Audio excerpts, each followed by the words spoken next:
के साथ करेंगे जहां पर अच्छी खासी तेजी है। हर्षल नमस्कार, कैसे देखते हैं आप सबसे पहले जो ये बढ़त है और किस तरह के क्यूज अब आप इंटरनेशनल मार्केट से ले रहे हैं, स्पेशली मिडिल ईस्ट में अब जो कुछ होता हुआ नजर आया है? Good morning Manisha. तो देखिए, मिडिल ईस्ट के जो क्यूज है सो फार, जैसे कि आपने कहा कि ऑयल प्राइसेस में कोई रिएक्शन देखने नहीं मिला है, तो पॉसिबिलिटी के जो रिसेंट रैली है वो ईरान में जो डेवलपमेंट है उसको रिलेटेड, आई थिंक वो पॉसिबिलिटी थोड़ी कम है। बट एक ब्रॉडर गोल्ड में जो तेजी लास्ट वीक से शुरू हुई थी वो यूएस इन्फ्लेशन डेटा के बाद शुरू हुई थी।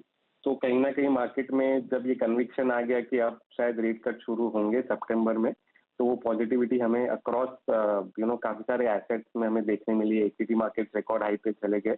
तो मोर और लेस फिलहाल ये एक रेट कट स्टोरी है बोथ गोल्ड एंड सिल्वर में।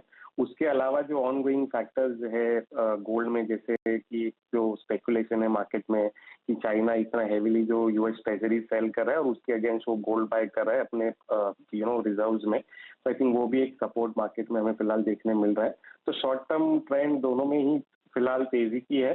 करेक्शंस ऑफ कोर्स, क्योंकि वॉलेटाइल है मार्केट, तो करेक्शंस भी हमें देखने मिलेंगे, बट ओवरऑल ट्रेंड अभी भी पॉजिटिव ही लग रहा है। हर्षल, सोने से अगर यहाँ पर शुरुआत करें और $2450 पर आउंस के ऊपर के स्तर हमने यहाँ पर ऑल टाइम हाई के तरीके से बनाए हैं। और यूएस इकलौती कंट्री नहीं है जहाँ पर ऑल टाइम हाईज हैं। हमने वही हाल इंडिया का देखा है, ऑस्ट्रेलिया में देखा है, यूरोप की कुछ कंट्रीज हैं, चाइना में तो गोल्ड यहाँ पर प्रीमियम पे कारोबार कर रहा है। तो कैसे देखते हैं ओवरऑल अक्रॉस टाइम जोन जो ये सोने में तेजी है? तो वही, जैसे कि मैंने कहा मनीषा के इंडिविजुअल जो फैक्टर्स है कुछ कुछ कंट्रीज में, तो वो डेफिनेटली हेल्प कर ही रहे कि जैसे चाइना में डोमेस्टिक फैक्टर्स को लेके जो एक कंसर्न है, जैसे रियल एस्टेट में जो स्लो डाउन है वो इतना गहरा है कि अब फाइनली चाइनीज गवर्नमेंट ने इंटरवीन करने की कोशिश की है स्टेबलाइज करने के लिए। तो कहीं ना कहीं इन्वेस्टर्स को ये डर है वहाँ पे, क्योंकि दूसरे एसेट्स नहीं परफॉर्म कर रहे हैं, युआन को डेप्रिसिएशन को लेके कंसर्न्स है, तो इन्वेस्टमेंट काफी स्ट्रांग चाइना में है और उसी के cause I think global investors भी ले रहे हैं, क्योंकि ऑन गोइंग स्टोरीज है लास्ट 3 महीनों से कि चाइनीज बाइंग बहुत ज्यादा स्ट्रांग है। तो कहीं ना कहीं वो स्पिल ओवर हमें बाकी जगह पे भी देखने मिला। और यूएस में तो आई थिंक मैक्रो बैकड्रॉप जो फिलहाल लास्ट 2 महीने से ऐसा लग रहा था कि रेट कट की जो स्टोरी है वो जो गोल्ड के अगेंस्ट जा रही है, बट अब जैसे कन्विक्शन आ गया कि इन्फ्लेशन शायद फाइनली स्लो हो रहा है, तो वो मैक्रो ट्रेडर्स भी वापस गोल्ड में एंटर कर चुके हैं। तो फिलहाल जो है ऑफ कोर्स वॉलेटिलिटी तो रहेगी मार्केट में, बट ट्रेंड वाइज अभी भी पॉजिटिव ही लग रहे हैं दोनों गोल्ड और सिल्वर। हर्षल, मैं आपको पुश करूंगी यहाँ पर एज मेटल फोकस। अब यहाँ पर क्या व्यू है कि कहाँ जा सकते हैं सोने के प्राइसेस और चांदी के भाव? सोने में मनीषा हम डेफिनेटली एक्सपेक्ट कर रहे थे कि एक नया हाई आएगा by the first half of 2025। तो मार्केट्स ने तो ऑलरेडी एक नया हाई हमें लास्ट वीक ही दे दिया है। तो हमें अभी भी लगता है कि ट्रेंड अभी भी पॉजिटिव है। एक करेक्शन जरूर कभी ना कभी मार्केट में आ सकता है, जो वो $150 का हो या $200 का हो, बट वो ट्रेंड नहीं चेंज करेगा, क्योंकि जैसे रेट कट की स्टोरी स्ट्रांग होगी, जैसे हम रेट कट की तरफ बढ़ेंगे 2025 में, अगर रेट कट की एक्सपेक्टेशन और ज्यादा बढ़ेंगे तो आई थिंक वो एक स्ट्रक्चरल सपोर्ट है गोल्ड प्राइस में वो रहेगा। तो हम डेफिनेटली 2500 के और लेवल्स भी अगर हम देखें तो कोई सरप्राइजिंग नहीं होगा। सिमिलरली फॉर सिल्वर, हालांकि उन्होंने सिल्वर ने जो है हमारे टारगेट्स ऑलरेडी क्रॉस कर लिए हैं बहुत ही शॉर्ट टाइम में। तो बट ट्रेंड वाइज क्योंकि इंडस्ट्रियल स्टोरी इतनी स्ट्रांग है और बहुत ही इंपॉर्टेंटली कॉपर मार्केट में जो तेजी है, कहीं ना कहीं जो फैक्टर्स कॉपर को ड्राइव कर रहे हैं वो सिल्वर को भी ड्राइव कर रहे हैं। तो आई थिंक वो इंडस्ट्रियल मेटल्स के साइड की जो तेजी है वो सिल्वर में फिलहाल प्ले आउट हो रही है। तो करेक्शन डेफिनेटली सिल्वर में भी बड़े आ सकते हैं, बट ट्रेंड अगर मैं कहूँ तो वो जो है निचले स्तरों पे फिर से बाइंग का ही ट्रेंड है। जी हाँ, एब्सोल्युटली। $30 से $32 पर आउंस काफ़ी लोगों के यहाँ पर टारगेट से चांदी के लिए, और चांदी ने बहुत जल्दी उसको महीने भर में ही कवर कर लिया है। ग्लोबल सेंट्रल बैंक्स को भी लगता था 30-32 के आसपास चांदी एक स्टेबिलिटी लाएगी और शायद वो हम आता हुआ देखेंगे भी यहाँ पर।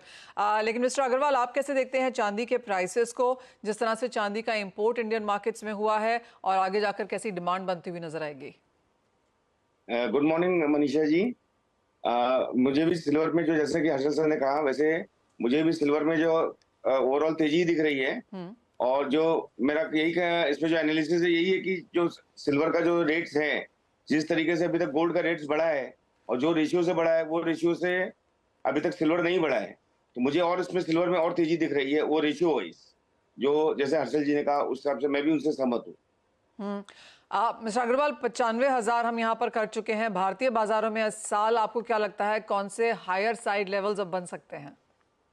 अब मुझे ऐसा लग रहा है कि ना, जैसे जिस तरह से मैंने कहा कि तेजी और दिख रही है, तो मुझे लग रहा है कि अभी थोड़ा हो सकता है करेक्शन आवे, थोड़ा अप एंड डाउन चले, लेकिन ओवरऑल मुझे 1 लाख के ऊपर का भाव दिख रहा है और 1,05,000 1,10,000 के बीच में भाव स्टेबल होगा, ऐसा लग रहा है। और अगर 1 लाख के प्राइसेस यहाँ पर हो जाते हैं, आई मीन ऑफ कोर्स हम उससे बिल्कुल दूर नहीं है, 5,000 की दूरी है यहाँ से, किस तरह की मांग एज ऑफ नाउ यहाँ पर है? बाजार में उठापटक ज्यादा है तो शायद लोग इंतजार कर रहे हैं कि थोड़ी स्टेबिलिटी आए तो खरीदें, लेकिन अब खरीदारी को लेकर अब क्या व्यू बना रहे हैं आप?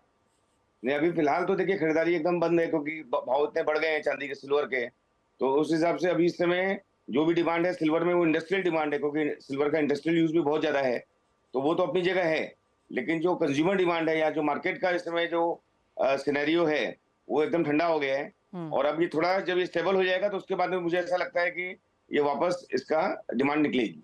मैं उसको लेके काफी पॉजिटिव हूँ, डिमांड को लेके। ओके मिस्टर अग्रवाल, एक फाइनल सवाल, और जैसे आपने कहा कि मांग बिल्कुल थम सी गई है, और मुझे याद है जब हम मिले थे तो आपने कहा था कि डिस्काउंट में अब भारतीय बाजार यहाँ पर चल रहे हैं, तो अगर आज की बात की जाए तो किस तरह का डिस्काउंट आज भी है?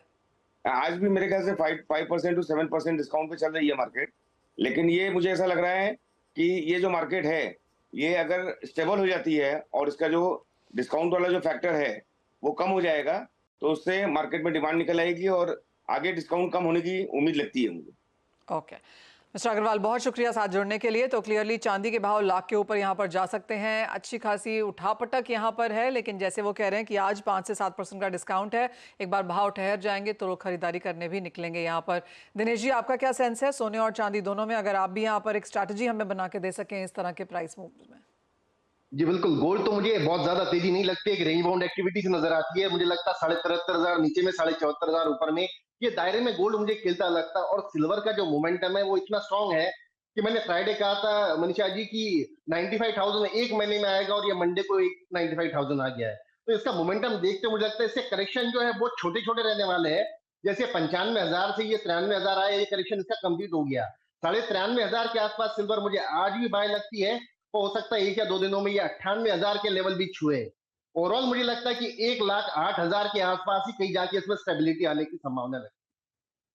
ओके, तो खरीदारी की राय यहाँ पर सोने और चांदी दोनों में ही, जैसे कहा गया 93,500 के आसपास ही बाइंग अपॉर्चुनिटी निकल के आ रही है, लेकिन जैसे कहा जा रहा है कि बहुत बड़े बड़े करेक्शंस का यहाँ पर इंतजार नहीं करें। अगर आपने सोना और चांदी नहीं लिया है, स्पेशली चांदी, तो जो भी करेक्शन आपको नजर आता है वहां पर खरीदारी करने की यहाँ पर चेष्टा करें। तेजी आप यहाँ पर आगे जाकर बरकरार देख सकते हैं। लाख के पार के प्राइसेस ऑलमोस्ट सभी बाजार अब मानता है कि आ सकते हैं।